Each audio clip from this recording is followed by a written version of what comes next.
Bienvenidos a nuestros devocionales Cristo Proveerá en Familia. Gracias por estar conectados con nosotros el día de hoy. Esperamos que la palabra sea de bendición para tu vida. Te invitamos a que abras tu Biblia y leas el pasaje propuesto por el devocional el día de hoy. Mateo 13, 10 al 17. Entonces, acercándose los discípulos le dijeron: ¿por qué les hablas por parábolas? Él respondiendo les dijo: porque a vosotros os he dado saber los misterios del reino de los cielos, mas a ellos no les es dado. Porque a cualquiera que tiene, se le dará, y tendrá más, pero al que no tiene, aún lo que tiene le será quitado. Por eso les hablo por parábolas, porque viendo no ven, y oyendo no oyen, ni entienden. De manera que se cumplen en ellos las profecías de Isaías que dijo: de oído oiréis y no entenderéis, y viendo veréis y no percibiréis, porque el corazón de este pueblo se ha engrosado, y con los oídos oyen pesadamente, y han cerrado sus ojos para que no vean con los ojos, y oigan con los oídos y con el corazón entiendan, y se conviertan y yo los sane. Pero bienaventurados vuestros ojos porque ven y vuestros oídos porque oyen, porque de cierto os digo que muchos profetas y justos desearon ver lo que veis y no lo vieron, y oír lo que oís y no lo oyeron. Bienvenidos a sus devocionales en familia. Estamos analizando el capítulo 13 del Evangelio según San Mateo. Y hoy vamos a ver corazones insensibles. Jesús tuvo que explicarles a sus discípulos cuál era el propósito del uso de las parábolas. Y a través de esta explicación que leímos al principio acerca de las parábolas, Jesús quería dar a conocer varios aspectos. Y lo primero que nosotros vamos a mirar en esta tarde es revelar el reino de los cielos. A través de esta explicación, Jesús reveló el reino de los cielos, parte de lo que nosotros conocemos como el reino de Dios. Podemos definirlo, el reino de Dios o el reino de los cielos, como el gobierno o la gerencia de Dios en todo asunto y área, tanto en el cielo como en la tierra. La predicación de Jesús era hacer notorio este gran evento, la manifestación del reino de Dios, como lo dice el Evangelio de Marcos 1:14. Después que fue encarcelado, Jesús vino a Galilea predicando el Evangelio del reino de Dios. Esa era la predicación, esa era la temática de la predicación de Jesús. La enseñanza de Él nos precisa los valores y principios de ese reino, que comienza con la frase: el reino de los cielos es semejante a, instruye acerca de la extensión del reino, del valor del reino, de la soberanía del rey. El Evangelio nos habla sobre la manera como el ser humano entra y vive dentro de ese reino. Como lo dice Marcos 10, 14 al 15, dice: viéndolo Jesús se indignó y les dijo: dejad a los niños venir a mí y no se lo impidáis, porque de los tales es el reino de Dios. De cierto os digo que el que no recibe el reino de Dios como un niño, pues no puede entrar en él. Así vemos nosotros cómo la predicación y cómo la enseñanza de Jesús y cómo el evangelio que él trajo nos habla de cómo entrar a ese reino, de cómo vivir bajo los principios de ese reino y cómo vivir bajo el señorío del rey, que el rey es Jesucristo.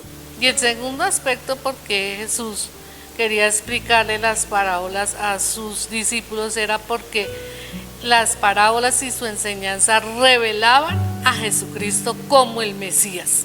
Los 4 evangelios detallan una fase diferente de este Mesías, de Jesucristo. El Evangelio según San Mateo nos habla a nosotros de Jesús como el Rey Supremo. Describe la genealogía de ese Rey. Mateo describe los principios y los valores de ese reino.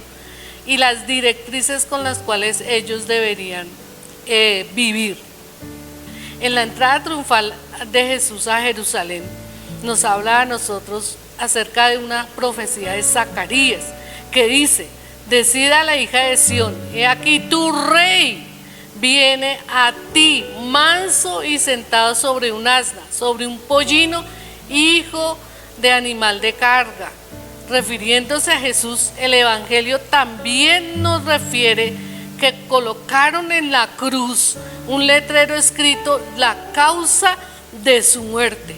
Y Mateo nos lo habla de esta manera: y pusieron sobre su cabeza su causa escrita: este es Jesús, el Rey de los judíos. Como el siervo sufriente, así lo presenta Marcos. A un siervo no se le describe su genealogía, por eso en Marcos no vemos la genealogía de Jesús.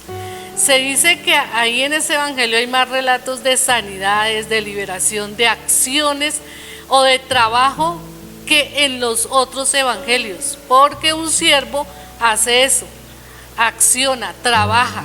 En Marcos nos dice: pero no será así entre vosotros, por ejemplo, sino el que quiera hacerse grande entre vosotros será vuestro servidor, y el que de vosotros quiera ser el primero será siervo de todos, porque el Hijo del Hombre no vino para ser servido, sino para servir y para dar su vida en rescate por muchos.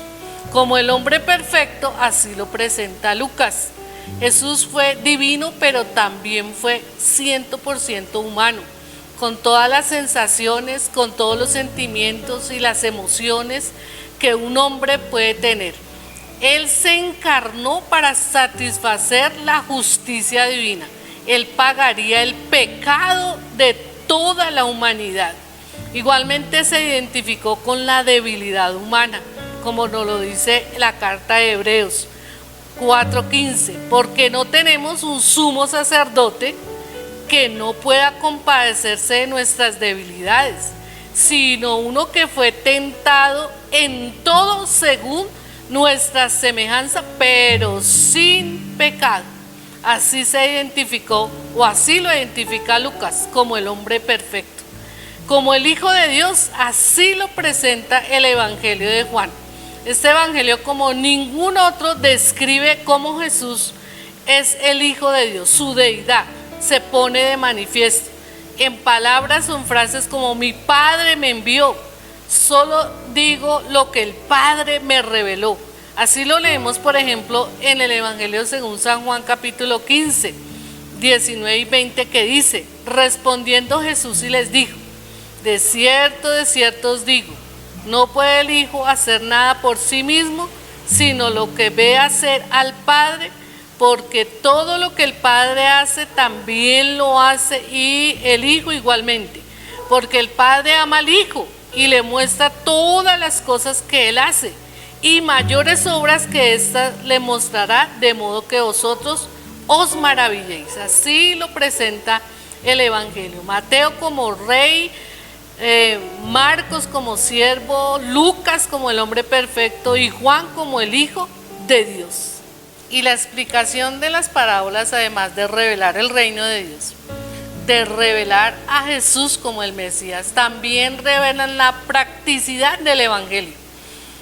El Evangelio no era una religión, como los fariseos querían presentar a Dios, una lista de normas, de costumbres, de ritos que hicieron endurecer el corazón de muchas personas.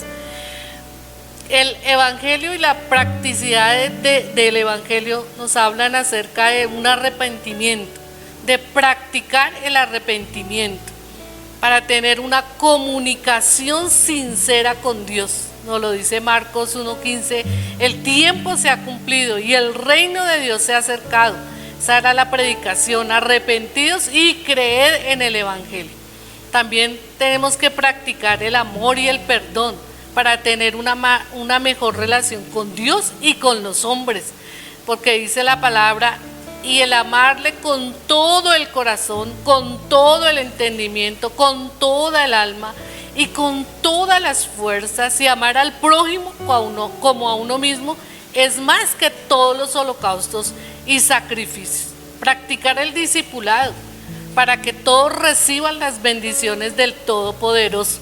Jesús envió a sus discípulos y les dijo: yendo predicar, diciendo: el reino de los cielos se ha acercado, sanad enfermos, limpiad leprosos, resucitad muertos, echad fuera demonios, de gracia recibiste, dad de gracia. Practicar la vida dirigida por el Espíritu Santo para obediencia y para agradarle a Él, como nos lo dice en la carta de los Romanos: mas vosotros no vivís según la carne, sino según el Espíritu, si es que el Espíritu de Dios mora en vosotros. Y si alguno no tiene el Espíritu de Cristo, pues no es de Él.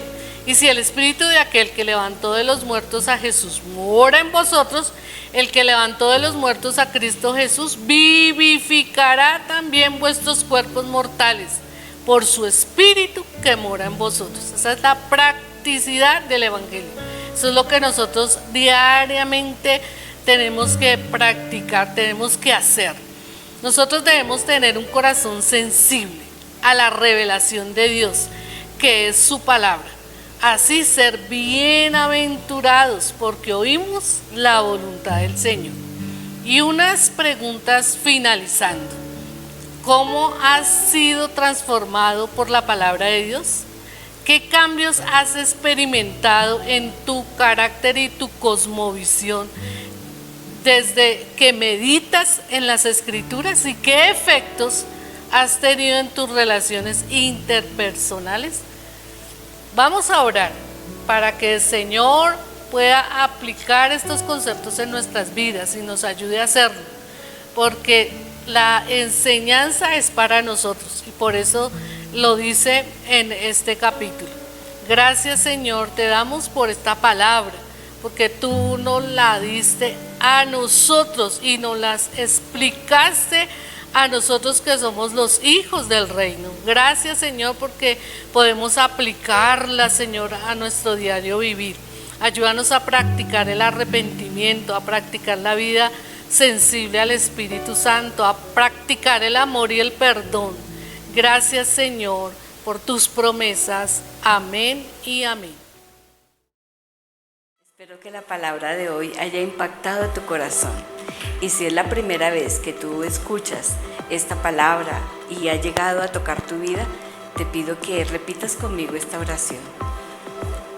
Cierra tus ojos, levanta tus manos y di: Señor Jesús, hoy te invito a que entres a mi vida, que perdones todos mis pecados y que escribas mi nombre en el libro de la vida.